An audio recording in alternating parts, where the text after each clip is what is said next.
What is going on, YouTube people? Neo Cards and Comics here for the Sunday morning weekly update. Very busy weekend this weekend. I had 5 card shows this weekend. I did not go to 5 card shows this weekend, but this is how wild the small local card show scene is in Ohio. There was 2 shows in Cleveland today. There was a show in the Columbus area, the Hilliard Show. There's another show in Cleveland today, being Sunday, and then I believe a Youngstown show as well. I forget where the 5th one is, but there's a 5th one too. So 3 shows on Saturday, 2 shows on Sunday. I made one small play at the local show on Saturday. I did not have a time to go to all of them. We had some house hunting stuff in the afternoon. I just picked up a Kyle Tucker refractor, buying a little baseball on the old dippity dip. So, but we'll get into that here in a minute. News-wise this week, really in my mind, the biggest thing was probably the Michael Rubin Fanatics interview that I posted about yesterday. Lots of good stuff in there. A lot of people were really doom and gloom based off that interview in the comments on my video anyway. I didn't necessarily have that take on it. There was a lot of people were talking about like, oh, they're going to have to print this stuff into the moon to this, to accommodate all this demand. And Rubin, which I didn't clip this clip, once again, that's why I encourage you to listen to the full interview. He did speak about, understanding that scarcity matters in regards to holding value on this stuff. And in fact, him and Bill Simmons actually discussed the 89 Griffey junior Upper Deck rookie that Upper Deck just printed into the ground because, the business was booming back then. So I think he kind of understands it. Now, how do you solve that problem? How do you print to meet demand if you want to, increase demand 50x or whatever he wants to do, his pie in the sky stuff, and also maintain some scarcity without watering down the product too much? I think the simple answer to that, and I'm sure someone smarter than me will come up with something a lot better, is just the way that you tier your products. As in, something like a Top Series 1 is printed into the ground for anyone and everyone to get anytime that they want. You want a Wander Franco rookie? Cool. $10, have it. We're just going to keep making them. And then as you move up in product lines, then I feel like, you could get a little bit tighter on the production runs. Maybe a Topps Chrome gets a little tighter run, and then some of the higher end products, Definitive, or I forget all the high end top stuff, continues to get more and more scarce and more expensive as you go up. Maybe there's hobby shop exclusives, whatever. There's ways you could do it to make certain cards still have a rarity and a scarcity, while also having the other side of the coin of cards readily available for kids to go purchase or new people coming in to go purchase. So we'll see what shakes out. No one knows. We're all just guessing. I don't even think Rubin knows right now, and Luber. So we'll see what they come out with. But that was the most interesting thing, I think, of the week. Once again, I would highly encourage you to go listen to the back half of that podcast. It was in the second hour of his Thursday/Friday show. So I would encourage you to go check it out. The other big thing happening this weekend is the Dallas show. I have talked to a few different people there. I know a dealer that sets up there that I've never met in person. We've actually just talked a lot through DMs. He said, and he is not the first person I heard mention that this weekend on social, that this has 2020 Dallas vibes. Apparently, this show is popping. A lot of deals getting done. NBA seem to be pretty hot, according to him. Some NFL. Marvel seems to be extremely hot at this show based off the limited interactions that I've had with people. I'm sure all the vlogs and all the people that were there will tell the true story. If you were at Dallas this weekend, please feel free to comment in the comments down below what you were looking for, what was moving, what was shaking. But it sounds like it is a happening show just based off the social media vibes. So we'll see what ends up coming out of that content-wise, but seems like a pretty strong show so far. Let's go ahead and dive into charts and graphs. We got a quick word from our sponsors over at myslabs.com. So we'll let them get a quick word in here. If you're not checking them out, you should be. Home of 1% seller fees, plus PayPal goods and services. And now home of Raw Cards comic books to go along with all their graded offerings. And they just rolled out save searches. I'm excited about that one. So a lot of good site improvements coming to that site. So quick word from our sponsor, and then we will go ahead and dive into some charts and graphs. Tired of paying 10%, 15%, or more to sell your cards, comics, and digital collectibles? How does 1% sound? Too good to be true? Well, not anymore.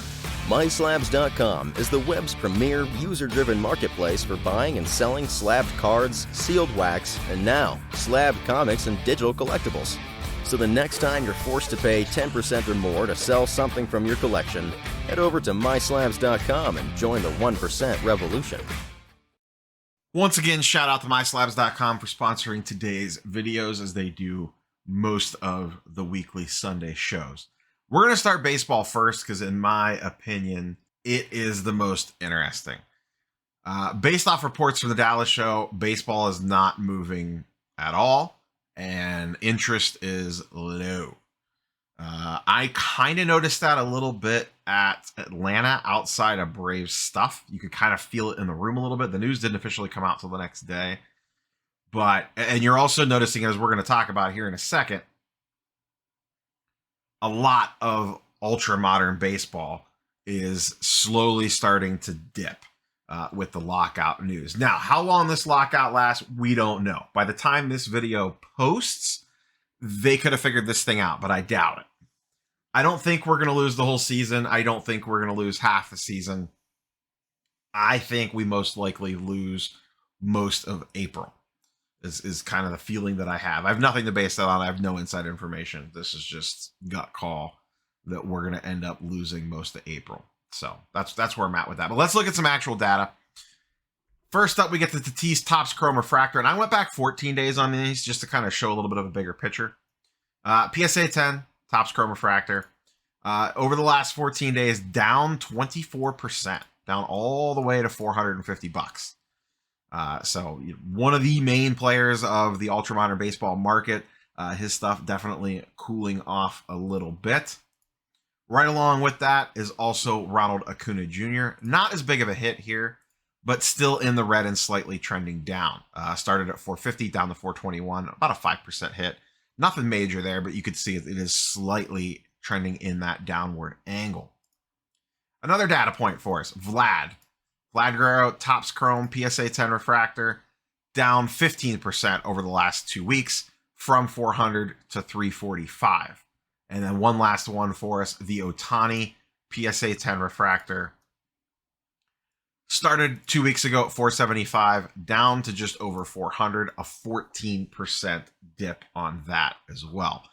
And, some of the stuff is there's one or two players that were ever so slightly ticking up, but generally speaking, it seems to be this slow decline. What I'm curious is, at what point does it hit the bottom? And when the lockout ends, does it spike? Is there going to be a 1 month mad rush during whatever they throw up for a spring training? If they just go through like a 2 or 3 week spring training, is there going to be a mad dash for baseball during that time, or are people not going to care? I personally am, I talked about in the Atlanta show recap Saturday afternoon how I was actively wanting to spend money. I was trying to find stuff to buy and couldn't. I still have not really made any major plays, in air quotes. I think what I'm going to do is just sit back and wait and see what baseball deals fall into my lap. So I'm just going to remain patient here and see what happens. I've talked about the Soto First Bowman Chrome a lot. I would love a nice Tatis auto. I would love a nice Acuna.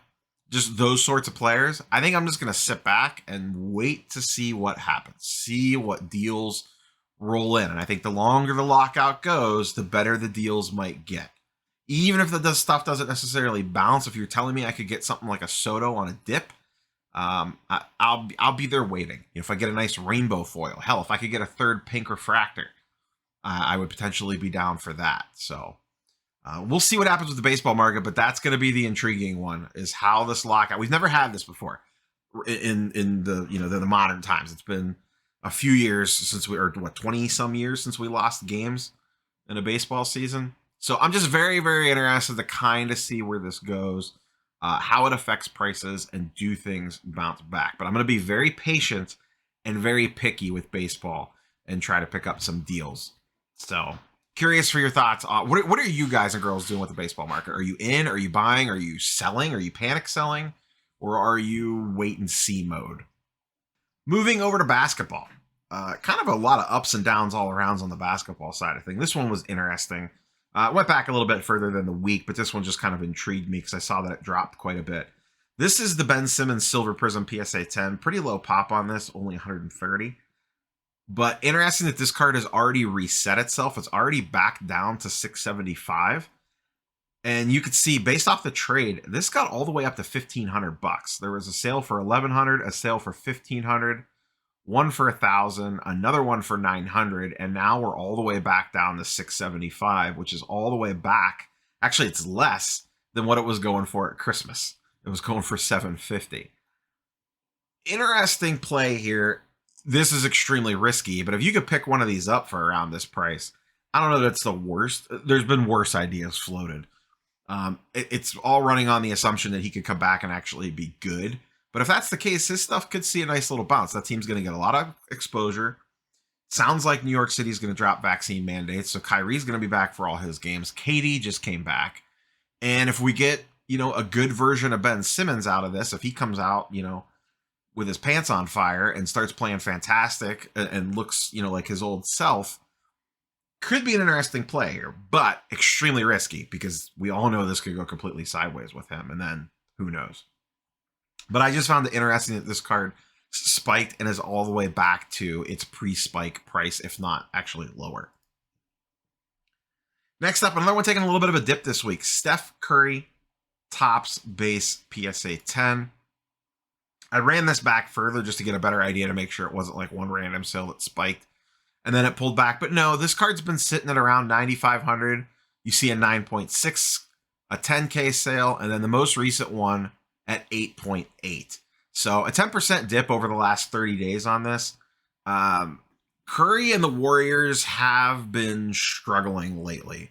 The no Draymond Green has really hurt that team, I think, a lot harder than anyone expected. So it's just very interesting to see his stuff dip. He has not been shooting well the second half of the season other than the All-Star game. And they are probably going to lose out on that 2 seed to Ja Morant. So just interesting watching Curry's cards dip. I know there's still a lot of demand for him. I've been watching a lot of like the Atlanta vlogs and just the word out of Dallas. Curry stuff is always going to move well, but it's interesting that his prices are slightly trending down. Speaking of Ja, the hottest player in the NBA, human highlight reel, has been absolutely fantastic to start the year. Had one of the most insane games highlight-wise the other day that you will ever see. That full court catch / chuck in, the monster dunk he had. I think he had 52 in that game. That whole game was completely wild. And his prices have started to pick up based off that. Just recently, his Optic Holo jumped. You can see here his last one sold on 3/2 for $829, and then it jumped up to over 1,000. But once again, I went back a little under 30 days, about 2.5, 3 weeks on this one, and you can see the percentages up down here. His Optic Holo is up 54%. His Silver Prism is only up 11%. Optic Holos don't sell anywhere near as often. Population count on this is under 500. The Silver Prism is just under 1,300. So these are readily available. But this card has been slightly trending up in the right direction for a while now. It was at it was at like 1,500, 1,600 about a month or two ago. So it's come up quite a bit. And once again, nice rebound by the Optic Holo here. I wish I would have jumped on this for around $600-700. That was a mistake on my part when it was down around that price. I love the Optic Holos. I don't have one. I have a lot of other Optic stuff, but I do not have a Holo. But Ja stuff continues to go wild. It's going to be very interesting to see what they can do in the playoffs. If Ja can make a legit run to the Western Conference Finals and just putting up highlight factory stuff, on his way to it, maybe his prices continue to soar. Once again, I hate to get into the price speculation game, but man, he looks good. To me, he is the most entertaining basketball player right now. Close second would be Luka. Luka has been playing amazingly well. really since the first of the year as well. And since that trade, that team has really seemed to find its groove. I don't know that they're going to be a final contender, but I wouldn't want to face Luka in the playoffs. And speak of the devil, and he shall appear. Let's look at Luka's prices. This is his Silver Prism and his Optic Holo PSA 10. Once again, the Optic Holo outpacing the Silver Prism a little bit here. Optic Holo over the last, this is about a month, a little over a month. I had to go back to the last Optic Holo sale. These do not sell very often, so this was January 30th. And then 2 have just recently sold. But his Optic Holo is up 36% to 3,300 in a PSA 10. And the PSA 10 Silver is up 5% over the same period of time. $150 increase there to 3K. So not as big of an increase on the Silver, but once again, the population count is a lot lower on the Holos in 2018. Luka's PSA 10 pop on a Silver is just over 2K. The population count on the Optic Holo is 291, just under 300. This is why I've always been a fan of the Optic Holos, especially from 2018, because the population counts on them are minuscule compared to the Silvers. And quite frankly, I think they're better looking cards. That's a personal preference there, but I would always lean the Holo over the Silver when you're looking at like Luka, Trey, etc. on that stuff. But deals to be had, and his stuff is moving. Justifiably so. Once again, he's been playing out of this world. Let's wrap up and look at football just really quick and then kind of wrap this puppy. Good old Matthew Stafford. Sports Cards Anonymous' favorite player, his boy, Matthew Stafford. This is his PSA 10 refractor. Topps chrome. Coming down a little bit. Last one sold back on February 21st for $1,600. Most recent sale, $1,200. 25% decrease on this one. You know, I said it before, I'll say it again. I firmly believe Stafford's prices were the highest they will ever be that week leading up to the Super Bowl and right after the Super Bowl. I just don't see the long-term appeal to Stafford. He's a good player. I just don't know how many people actually care about owning Matthew Stafford cards in the long run. So let it bottom out, then maybe pick one up, but I still think this thing has room to go down. I'm just not a believer in the Stafford hype train. Perfectly good player. I just don't think he has a market behind him. There's just no demand for his cards. Next up, just checking in on old Tom Brady, Bowman. This is just the base paper. Continues to slightly backslide. I went back all the way to February 7th on this one once again. Sometimes when you just look at 7 days, you just see a big drop and you're like, well, is it? You know, is there just a weird spike or something? So sometimes I like to go back a little further just to kind of see what's going on and kind of tell a bigger picture here. This card back in early February was going for 10.2. Then you see it spiked up to 12.5 off the retirement news. Then 11.1, 10.5, and now back down to 9K. So a $1,200 drop, a 10% decrease since the beginning of February, and even more so if you just look at the last week or so. So the Brady market continues to cool from its retirement hype. Obviously, this card has an extremely high floor to it. But I am curious if it does continue to slide backwards, you know, do lower grades become more viable for more people and whatnot. But interesting that even Brady is not immune to the, you know, quick spike up, quick pullback, even someone with his resume to it. But I still believe this card has a super high floor to it. That's pretty much all I have. I would love to do a Mahomes check-in on what his 2017 Silver Prisms are going for. But as we've noted a bunch on the channel recently, they're pretty much all shilled. There was another one that ended after I posted that video. It was also shilled. Zero bidder.